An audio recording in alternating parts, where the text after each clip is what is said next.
أعوذ بالله من الشيطان الرجيم. بسم الله الرحمن الرحيم. الحمد لله رب العالمين، بحمده تتم الصالحات وتفيض، وبشكره تكثر النعم وتزيد، وبفضله تتنزل الرحمات على العبيد. الأمر أمره، والملك ملكه، والحكم حكمه، والقضاء قضاؤه، والكل عباده، ولا يخرج شيء عن سلطانه. سبحانه وتعالى يعطي ويمنع، يخفض وبفضله يرفع، قضاؤه قائم وقدره يرفع، وأمره نازل وما مضى لا يرجع.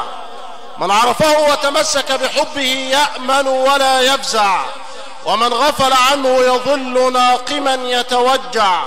ومن شكره فالله يزده بهاء وجماله ينصع، وذلك بمشيئة الإله جل في علاه، والأكوان له تخشع. وأصلي وأسلم على النبي الأكرم وعلى الرسول الأعظم محمد صلى الله عليه وسلم.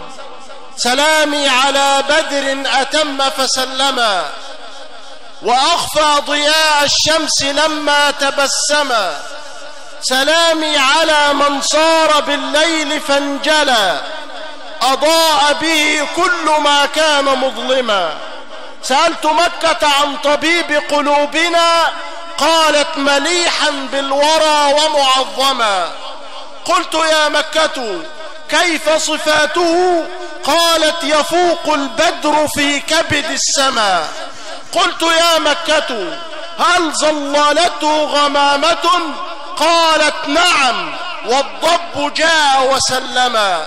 قلت يا مكة هل كلمته غزالة؟ قالت نعم وزراع الشاة أيضا كلما. قلت يا مكة داوى العليل بريقه؟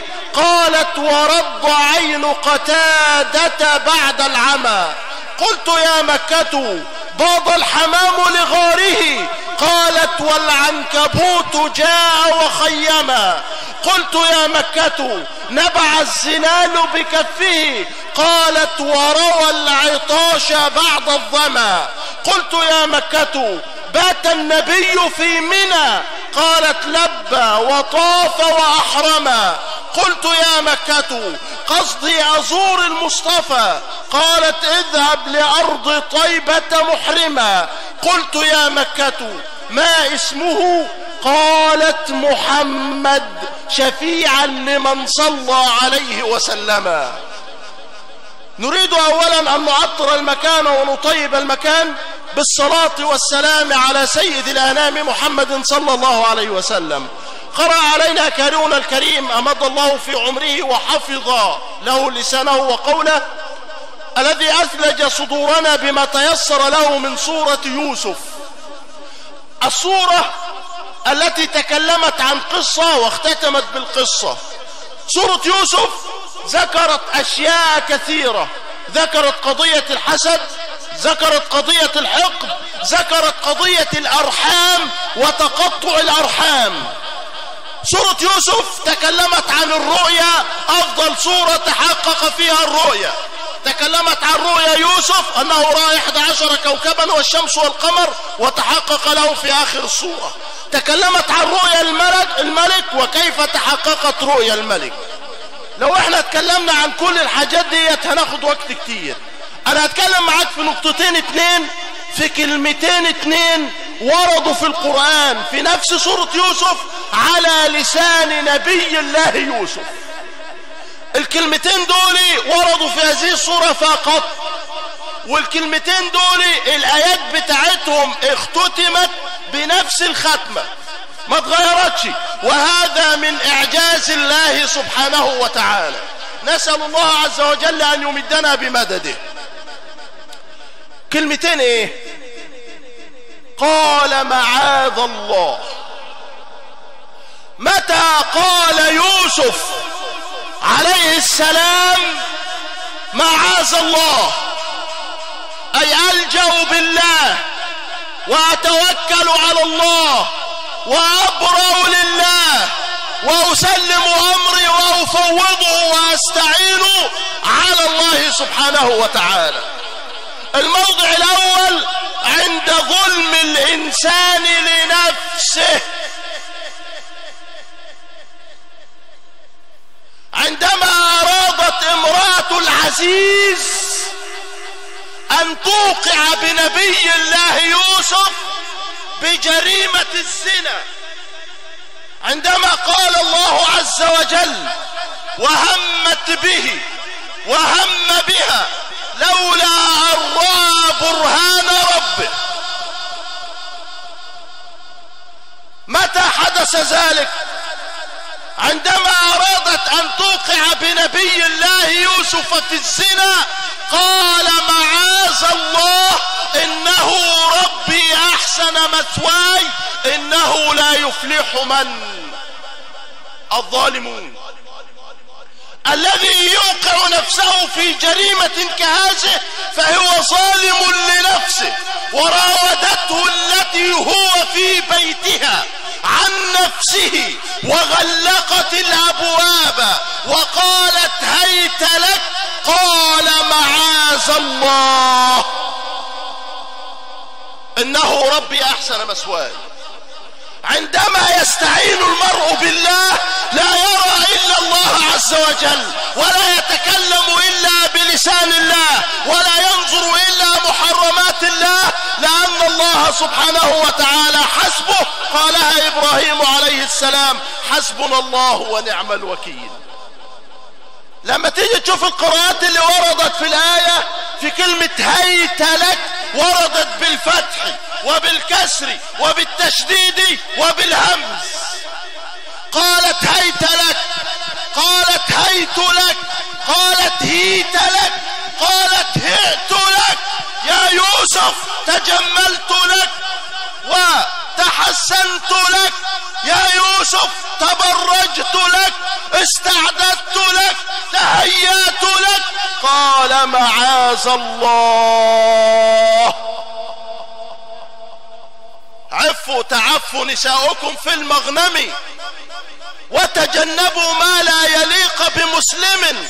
من يزني في بيت ب1000 درهم في بيته يزنى بغير الدرهم. من يزني يزنى به ولو بجداره. إن كنت يا هذا لبيبا فافهمي إن الزنا دين فإن أديته فإن أقرضته كان الوفى من أهل بيتك فاعلمي. يا هاتكا ستر الرجال وقاطعا سبل المودة عشت غير مكرم. لو كنت حرا من سلالة طاهر ما كنت هتاكا لحرمة مسلمين. هذه الجريمة كادت أن تخرج يوسف من سجل الأنبياء. هو الكريم ابن الكريم ابن الكريم ابن الكريم. كيف لنبي أبوه نبي وجده نبي وأبو جده نبي؟ إبراهيم ابن يعقوب ابن إسحاق ابن إبراهيم عليهم وعلى نبينا جميعا السلام. هتصلى عليه. الآية اختتمت بإيه؟ إنه لا يفلح الظالمون. ظلم. طب الموضع الثاني اللي وردت فيه كلمة معاذ الله، قالوا يا أيها العزيز إن له أبا شيخا كبيرا فخذ أحدنا مكانه إنا نراك من المحسنين. قال معاذ الله أن نأخذ إلا من وجدنا متاعنا إننا إذا لظالمون. طب الكلام ده معنى ايه؟ الظلم، تعدي الحدود، اخذ حق ليس حقه، اعطاء من لا يستحق الحق حقه، هذا ظلم. ما جزاء الظلم؟ اذا وقع على غير الظالم اننا اذا لظالمون. عندما ارادوا ان ياخذوا احدا غير اخو يوسف الذي وجدوا متاعه عنده قال يوسف معاذ الله، إنا إذن لظالمون. عايز يقول لنا ايه؟ عايز يقول لنا لا تظلمن إذا ما كنت مقتدرا، فالظلم ترجع عقباه إلى الندم، تنام عينيك والمظلوم منتبها يدعو عليك وعين الله لا تنمي. إياك وظلم العباد، إياك وظلم الأولاد، إياك وظلم الزوجة، إياك وظلم الجار، إياك وظلم الناس حتى ولو كانوا كفار. جاء رجل إلى النبي صلى الله عليه وسلم والحديث في مسلم، أنا عايزك تصلي عليه. قال يا رسول الله إن لي أعبد، يعني أنا عندي عبيد، أمرهم عبيد. عارف يعني عبد؟ يعني يمتلكه، يعني الكلمة الآمر الناهي له، يعني هذا العبد تحت يده. فقال يا رسول الله إن لي أعبد آمرهم فيعصونني فأشق عليهم. مصير ايه يوم القيامة يا رسول الله؟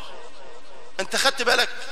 ابنك زوجتك عملت موضوع مش عاجبك، عاقبتها، عاقبته. يا رسول الله ايه الوضع؟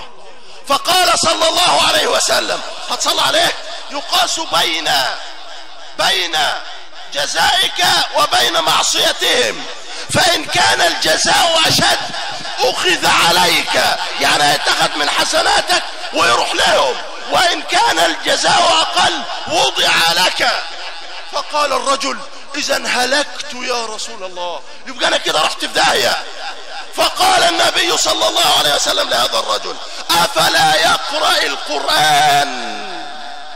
الرجل اللي عمال يدهول في الناس ويظلم في الناس، أفلا يقرأ القرآن؟ ثم تلا قوله سبحانه وتعالى ونضع الموازين القسط ليوم القيامة فلا تظلم نفس شيئا وإن كان مثقال حبة من خردل أتينا بها وكفى بنا حاسبين. عارف مثقال حسنة من خردل يعني قدين؟ يعني في بعض العلماء قال لك حبة البرسيم، وفي ناس قالوا لا ده حبة الجرجير.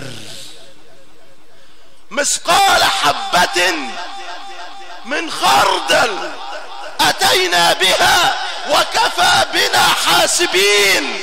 فقال الرجل يا رسول الله العبيد كلهم لله ضعهم حيث شئت. ليه؟ لأن خوف الله كان في قلبه، لأن مراقبة الله كانت في جوفه، لأن حب الله والالتجاء إلى الله والاستعانة بالله كانت طريقة. لا تظلمن إذا ما كنت مقتدرا، الظلم ترجع عقباه إلى الندم. النهاردة ايه السبب في تقطع الأرحام؟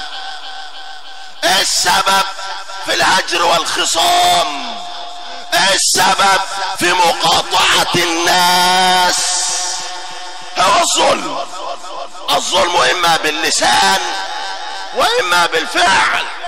ذهب رجل إلى النبي صلى الله عليه وسلم، والحديث حديث البخاري في الأدب المفرد الذي أورده أبو موسى الأشعري، فقال يا رسول الله أي الناس خير؟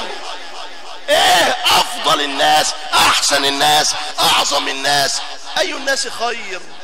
هل قال صلى الله عليه وسلم الحجاج والمعتمرون؟ هل قال الصائمون الذاكرون؟ هل قال المستغفرون؟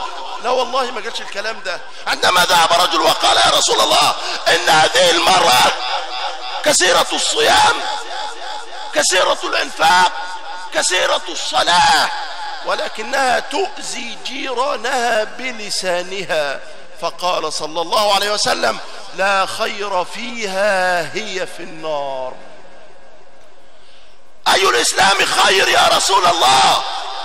أي المسلمين أفضل؟ قال المسلم من سلم المسلمون من لسانه ويده. حافظ على ده. ليه؟ وضمن لي ما بين لحييه وفخذيه ضمنت له الجنة. إذا كان في الفرض انتهاك للحرمات، إذا كان في الفرض اختلاط للأنساب، إذا كان في الفرض قيسة الكرامة، فإن اللسان يجعل قطيعة للرحم، يجعل زيادة في الاسم. اللسان يسب به دين الله، اللسان تنتهك به حرمات الله. اللسان انت بتدخل الاسلام بكلمة لا اله الا الله محمد رسول الله، تخرج من الاسلام بايه؟ بكلمة. امراتك حلالك بايه؟ بكلمة. تحرم عليك بايه؟ بكلمة. يا رسول الله عظني في الاسلام موعظة. الحديث في احمد، فقال امسك عليك لسانك وليسعك بيتك وابكي على خطيئتك. ابكي ابكي على خطيئتك. اياك والظلم، من اشد الظلم ظلم الانسان لنفسه. اختم لك واحد اسمه حضير غلام. يعني ايه غلام؟ يعني في فرق صبي وغلام. الغلام 11 12 13 سنة، ذهب مع النبي في وفد اليمن. فعمل ايه؟ رايحين يبايعوا النبي صلى الله عليه وسلم، فقالوا له حضير اجلس انت جنب الابل واحنا هنبيع لك مع النبي صلى الله عليه وسلم. فدخلوا النبي صلى الله عليه وسلم بعد ما بيعوه اعطى كل واحد منهم هديته. انا عايزك تصلي عليه. الامر فيه سعة، تهادوا وتحبوا، ادى كل واحد هديته. نسي مين؟ نسي حضير الغلام. الله يفتح عليك يا عم الحاج. فانطلق القوم ولم يأخذ حضير هديته، وما أن رحلوا عن المدينة إذا برجل صحابي يجري وراهم بخيل الله، ثم أوقفهم: أفيكم حضير؟ قالوا: نعم. قال: يا حضير هذه هدية رسول الله لك. النبي شافه؟ ما شافوش. فقال: أو ذكرني رسول الله؟ النبي ذكرني. فقالوا: يا حضير لقد نزل امين الوحي جبريل على رسول الله صلى الله عليه وسلم يقرئه السلام ويقول له: لا تنسى حضير. بتعمل يا حضير؟ هم عند النبي وهو قاعد بلسانه يذكر الله سبحانه وتعالى. ربنا بيقول: فاذكروني. ايه عايز ربنا يذكرك ما تعمل ايه؟ تم توحد يا اخي. فقام حضير قال ايه؟ قال: اللهم كما جعلت، اللهم كما انك لا تنسى حضير فاجعل حضير لا ينساك. فكان كلما قطع قطعة من الارض ذكر الله عز وجل.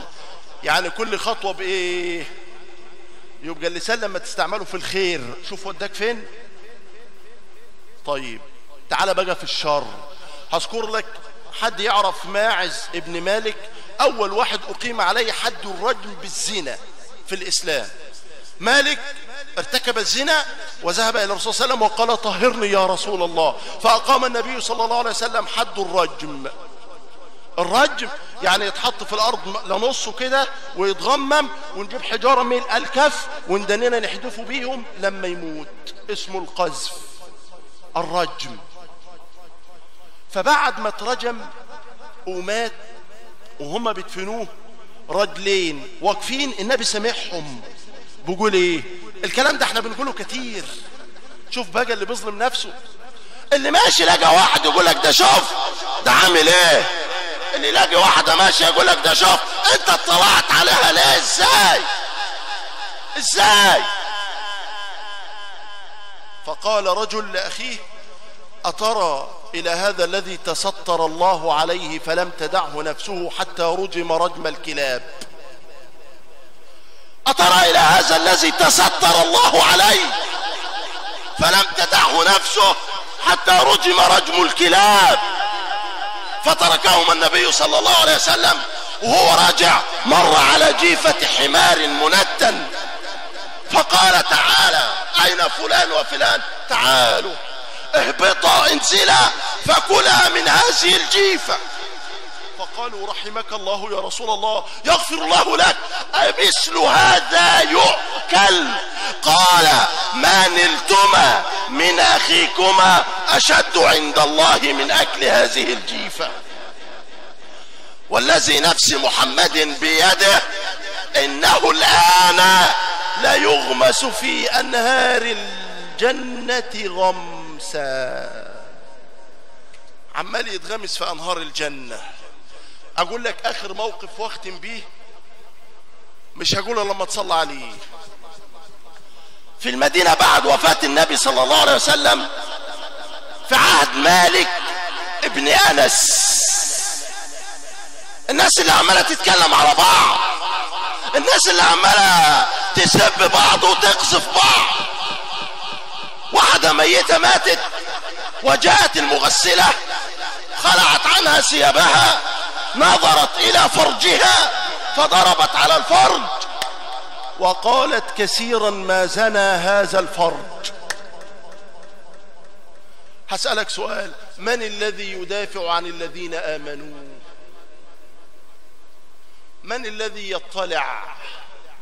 انت عارف من صفات ربنا ايه؟ انه عليم بذات ايه؟ يعني ايه عليم بذات الصدور؟ يعني ما حدثتك به نفسك ولم ينطق به لسانك، ربنا عليم به. ما حدثتك به نفسك وربنا ايه؟ ولم تطلع ولم يتكلم به لسانك. يعني الملكان دولي ما اثبتهوش، لكن الست دي خبطت وقالت كثيرا ما زنى هذا الفرج، فالتصقت يدها على جسد الميتة. والامر طول وغاب. طب نعمل ايه؟ هاتوا بقى اهل الشرع والعلماء عشان هم اهل الدين يطلعوا لنا ازاي نخلص من المشكله ديت.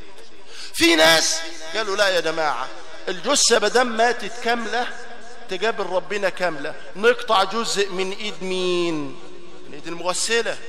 راي تاني قال لك لا، ده الميته ماتت وانتهت، الحي ابقى من مين؟ لا الراي ده عجب ده ولا ده عجب ده. الامام مالك بن انس كان عنده 17 سنه. الكلمه اللي اتقالت لا يفتى وملك بالمدينه اتقالت بسبب الموضع ده. فاجى مالك بن انس قال اجعلوا بيني وبينها ستر، حطوا ملايه ولا حاجه عايز اكلمها. قال لها يا امة الله ماذا قلت وماذا فعلت؟ قالت ما قلت شيئا يا امام. قال حدثيني واصدقي. قال ضربت على جسدها وقلت كثيرا ما زنى هذا الفرج. قال أمعك بينة؟ معك بينة؟ معك 4 شهود، 4 شهود، كل شاهد يخش على الامام وينطق لوحده، ما يخشوش ال4. انت شفت علاج، انت شفت وقوع. لو واحد قال لا يبقى قذف بالزنا. يا اما نخش بقى على حلف على المصحف، حلف على كتاب الله، ونخش في قضية لعان. فقالت لا، ما معيش شهود. طب الزنا بيقع بايه؟ بالاقرار، يعني الزاني قر انا زاني، او بالشهود. فقالت ما معيش. قال هاتوا الجلاد، غطوا الميتة، اجلد، والذين يرمون المحصنات ثم لم يأتوا ب4 شهداء فاجلدوهم 80 جلدة. تنجلد كم جلدة؟ لما تقول ده فلانة ماشية مش عارف ايه، ده فلان مش عارف مشوا ايه، فاجلدوهم 80 جلدة. يأتي الجلاد يجلد 10، ما تنفكش، 20، 40، 60، 70، عند 80 جلدة تنفك يدها بقدرة الله سبحانه وتعالى. لا تظلمن إذا ما كنت، فالظلم ترجع عقباه إلى الندم. تنام عينيك والمظلوم منتبها يدعو عليك وعين الله لا تنمي. وفي الختام رسول الله ضاق بي الفضاء وجل الخطب وانقطع الرجاء، وجاهك يا رسول الله جاه رفيع ما لرفعته انتهاء. رسول الله إني مستجير بجاهك والزمان له اعتداء. رجوتك يا ابن آمنة لأني محب والمحب له رجاء. وظني فيك يا ربي جميل ومنك الجود يعهد والسخاء. قرأنا في الضحى ولسوف ترضى فصر قلوبنا هذا العطاء. وحاشا يا رسول الله ترضى وفينا من يعذب أو يساء. وأجمل منك لم تر قط عيني وأعظم منك لم تلد النساء. خلقت مبرأ من كل عيب كأنك قد خلقت كما تشاء. اللهم اغفر لفقيدنا، اللهم اغفر له وارحم، اللهم اغفر له وارحم، اللهم اغفر له وارحم وعافيه واعف عنه. اللهم اكرم نزله، اللهم وسع مدخله، اللهم لقنه حجته، اللهم ثبته عند السؤال. اجعل ليلته خير لياليه واسعد لياليه واهنى لياليه. اسعد به قلب حبيبك محمد صلى الله عليه وسلم. اجعل جمعنا هذا جمعا مرحوما، تفرقنا من بعده تفرقا معصوما، ولا تجعل فينا ولا منا شقيا ولا محروما. آمين آمين آمين. وآخر دعوانا أن الحمد لله رب العالمين، وصلى اللهم وسلم وبارك على سيدنا محمد.